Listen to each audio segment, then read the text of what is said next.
नमस्कार,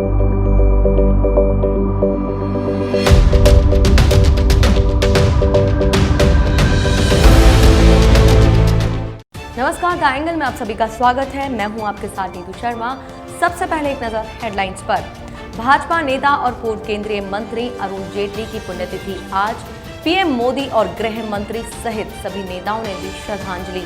पूर्व कांग्रेस अध्यक्ष राहुल गांधी के निशाने पर फिर मोदी सरकार। बेरोजगारी के मुद्दे पर सरकार को खड़ा किया कटघरे में। बसपा विधायकों के कांग्रेस में विलय मामले पर राजस्थान हाईकोर्ट ने सुनाया फैसला। स्पीकर को मामला तय करने के दिए आदेश। गणेश घोगरा ने ग्रहण किया युवा कांग्रेस के प्रदेश अध्यक्ष का पदभार। सीएम गहलोत ने कहा सबको साथ लेकर चलेंगे प्रदेशाध्यक्ष। अमेरिका दुनिया में कोरोना वायरस से सबसे ज्यादा प्रभावित देशों में से एक है। कोरोना वायरस के प्रकोप के चलते अमेरिका में भी अब प्लाज्मा से इलाज के लिए आपातकालीन घोषणा को मंजूरी दे दी गई है। यह ऐलान खुद राष्ट्रपति डोनाल्ड ट्रंप ने किया है। राष्ट्रपति ट्रंप ने एक बयान जारी कर कहा कि आज मैं चीनी वायरस के खिलाफ लड़ाई में एक ऐतिहासिक घोषणा कर रहा हूं जो बहुत सी जिंदगियों को बचाएगा। फूड एंड ड्रग एडमिनिस्ट्रेशन ने कोरोना के लिए एक आपातकालीन उपचार को मंजूरी दी है जिसे प्लाज्मा कहते हैं। चिकित्सा विशेषज्ञों के अनुसार प्लाज्मा में शक्तिशाली एंटीबॉडी होते हैं जिससे वो कोरोना वायरस से लड़ने में मदद कर सकते हैं। भारत में पहले से इसे मंजूरी दे दी गई थी जिसके सफल परिणाम भी मिले हैं। भाजपा के दिग्गज नेता और पूर्व केंद्रीय मंत्री अरुण जेटली की आज पहली पुण्यतिथि है। जेटली की पहली पुण्यतिथि के मौके पर भाजपा के नेताओं ने उन्हें श्रद्धांजलि दी। प्रधानमंत्री नरेंद्र मोदी, गृह मंत्री अमित शाह, भाजपा अध्यक्ष जेपी नड्डा सहित कई नेताओं ने उन्हें ट्वीट कर याद किया। पीएम मोदी ने कहा मुझे अपने दोस्त की बहुत याद आती है। प्रधानमंत्री मोदी ने ट्वीट कर कहा इस दिन पिछले साल हमने अरुण जेटली जी को खो दिया था। मुझे अपने दोस्त की बहुत याद आती है। अरुण जी ने लगन से भारत की सेवा की। उनकी बुद्धि, कानूनी कौशल और व्यक्तित्व महान था। गृह मंत्री ने ट्वीट कर कहा अरुण जेटली एक उत्कृष्ट राजनीतिज्ञ, विपुल वक्ता और एक महान इंसान थे जिनकी भारतीय राजनीति में कोई समानता नहीं थी। वह बहुआयामी और मित्रों के मित्र थे जो हमेशा अपने विशाल विरासत, परिवर्तनकारी दृष्टि और देशभक्ति के लिए याद किए जाएंगे। भाजपा के राष्ट्रीय अध्यक्ष जेपी नड्डा ने ट्वीट कर जेटली को श्रद्धांजलि अर्पित की। उन्होंने कहा प्रखर नेता, विचारक, पद्म भूषण से सम्मानित पूर्व वित्त मंत्री स्वर्गवासी अरुण जेटली जी की प्रथम पुण्यतिथि पर उन्हें शत शत नमन। राष्ट्र निर्माण में उनकी जन कल्याणकारी नीतियों एवं योजनाओं का अप्रतिम योगदान सदैव याद किया जाएगा। देश में बढ़ रही बेरोजगारी का हवाला देकर पूर्व कांग्रेस अध्यक्ष राहुल गांधी ने एक बार फिर केंद्र की मोदी सरकार पर निशाना साधा है। राहुल गांधी ने ट्वीट कर बेरोजगारी के मुद्दे पर सरकार पर तंज कसा। उन्होंने कहा एक नौकरी 1000 बेरोजगार, क्या किया देश का हाल। उन्होंने एक न्यूज़ आर्टिकल को भी शेयर किया है। इसमें बताया गया है कि सरकारी पोर्टल पर एक हफ्ते में 7 लाख लोगों ने नौकरी के लिए आवेदन किया है। बता दें कि राहुल गांधी इससे पहले भी देश में अर्थव्यवस्था की स्थिति और बेरोजगारी को लेकर केंद्र सरकार पर निशाना साध चुके हैं। हाल ही में उन्होंने आरोप लगाया था कि छवि सुधारने में सरकारी पैसे का उपयोग किया जा रहा है। उन्होंने ट्वीट किया था आर्थिक गिरावट, बेरोजगारी, चीनी आक्रामकता है। सरकार करदाताओं का पैसा छवि सुधारने पर लगा रही है। कांग्रेस ने यह भी कहा था कि सरकार को अर्थव्यवस्था की स्थिति में सुधार और रोजगार सृजन के लिए अपनी योजना के बारे में देश को बताना चाहिए। भारत के सीडीएस जनरल बिपिन रावत ने कहा है कि लद्दाख में चीनी पीपल्स लिबरेशन आर्मी की गतिरोध से निपटने के लिए सैन्य विकल्प तैयार है, लेकिन इसका इस्तेमाल तभी किया जाएगा जब दोनों सेनाओं के बीच बातचीत और राजनयिक विकल्प से कोई हल निकलेगा। जनरल रावत ने कहा वास्तविक नियंत्रण रेखा पर गतिरोध अलग अलग धारणाओं के कारण होते हैं। रक्षा सेवाओं को ऐसे अभियानों पर निगरानी रखने और घुसपैठ को रोकने का काम सौंपा जाता है। ऐसी किसी भी गतिविधि का शांतिपूर्वक हल करने और घुसपैठ को रोकने के लिए सरकारी दृष्टिकोण अपनाया जाता है। रक्षा सेवाएं हमेशा सैन्य विकल्पों के लिए तैयार रहती हैं। एलएसी पर यथास्थिति को बहाल करने के कोई प्रयास सफल नहीं होने चाहिए। भारत में कोरोना वायरस के मामले लगातार तेजी से बढ़ रहे हैं। वहीं पिछले 24 घंटों के दौरान कोविड-19 के 61,408 नए मामले सामने आए हैं। केंद्रीय स्वास्थ्य मंत्रालय द्वारा जारी किए गए आंकड़ों के अनुसार पिछले 24 घंटों में कोरोना के 61,408 नए मामले सामने आए। इसमें से 57,468 मरीज ठीक हो चुके हैं जबकि 836 की मौत हो गई है।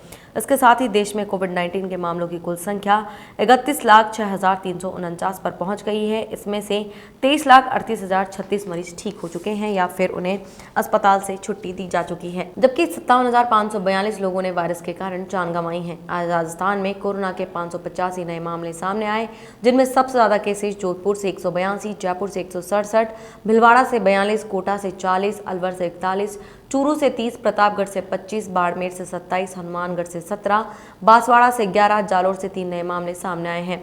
प्रदेश में कुल मामलों की संख्या 71,194 है। वहीं इनमें एक्टिव केसेस की संख्या 14,790 है और आज प्रदेश में कोरोना से 6 लोगों की मौत हो गई है और प्रदेश में कोरोना से मरने वालों का आंकड़ा 961 पहुंच गया है। बसपा विधायकों के कांग्रेस में विलय से जुड़े मामले पर आज हाईकोर्ट ने फैसला सुनाया। बसपा विधायकों के कांग्रेस में विलय के मामले में हाईकोर्ट ने आज अपना फैसला सुना दिया है। जस्टिस महेंद्र गोयल की कोर्ट ने याचिका को निस्तारित करते हुए कहा कि इस मामले में स्पीकर सुनवाई करें। इस मामले को लेकर बसपा और बीजेपी विधायक मदन दिलावर ने हाईकोर्ट का दरवाजा खटखटाया था। पिछले दिनों ही इस मामले में सुनवाई पूरी हुई थी, लेकिन उसके बाद हाईकोर्ट में कोरोना संक्रमण के केस आने के कारण कार्य स्थगित कर दिया गया था, इसलिए फैसला नहीं सुनाया जा सका था। राजस्थान हाईकोर्ट के फैसले के बाद बसपा से कांग्रेस में आए 6 विधायकों ने राहत की सांस ली है। अब ये पूरा मामला स्पीकर के पास आ गया है। कोर्ट ने स्पीकर को यह मामला तय करने का आदेश दिया है। विधायक गणेश घोगरा ने आज युवा कांग्रेस का प्रदेशाध्यक्ष का पदभार ग्रहण कर लिया है। आज बनी पार्क स्थित युवा कांग्रेस मुख्यालय में आयोजित कार्यक्रम में मुख्यमंत्री अशोक गहलोत, पीसीसी चीफ गोविंद सिंह डोटासरा, खेल मंत्री अशोक चांदना और युवा कांग्रेस के राष्ट्रीय अध्यक्ष श्री निवास बीवी ने शिरकत की। गौरतलब है कि गणेश घोगरा डूंगरपुर से पार्टी के विधायक भी हैं। इस मौके पर सीएम गहलोत ने अपने संबोधन में कहा, मुझे खुशी है कि एक नई जान यूथ कांग्रेस में आ गई। अशोक चांदना के बाद ये नई शुरुआत। मैं 34 साल का था तब प्रदेश कांग्रेस का अध्यक्ष बना था।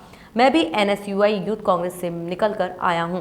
मैं चाहूंगा प्रदेश भर के अग्रिम संगठन मजबूती के साथ आगे आए। चुनौती बड़ी है, लोकतंत्र बचाओ, संविधान बचाओ। इंदिरा गांधी के जमाने का यूथ आज प्रमुख पदों पर है। कांग्रेस का उज्जवल भविष्य है एनएसयूआई।